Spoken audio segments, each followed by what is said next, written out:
on. We are just learning 2 sisters and a friend died in that early morning crash on I-275. Investigators telling us they hit a tractor trailer head-on while driving the wrong way going south in the northbound lanes. Our camera Polam is live near the crash site to explain what happened. As you can see, the roadway has reopened, but this morning was a very different scene as emergency vehicles flooded the interstate here, closing it down for nearly 5 hours. Now, the accident happened just about 150 feet from where we are. You can still see some of the markings from this crash along that guardrail down there. Now, many who saw this tragic loss of life had a strong impact on them as they passed by.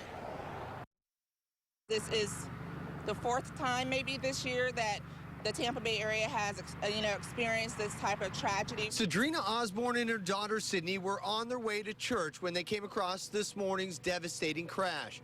Car parts still lay scattered in the roadway, the mangled Honda Civic nearly on its side.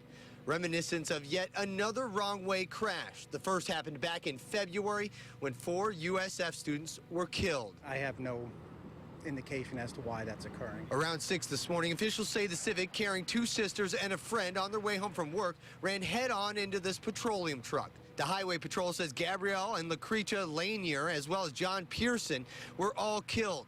The driver of the truck was uninjured, and investigators are now turning their attention to what may have led to the crash. It's the 4th deadly wrong-way crash since January. Seeing the victims, it is just something that shook me. So much so, Osborne and her daughter returned to the scene after church, leaving flowers and joining hands for a final prayer. Just wanted to show her, we can pray for and have compassion for the people that lost their lives and for the families that are the other families that are going through this tragedy.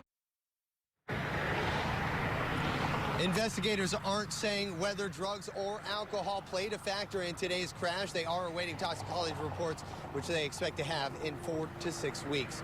Along Interstate 275, I'm Cameron Polam, ABC Action News.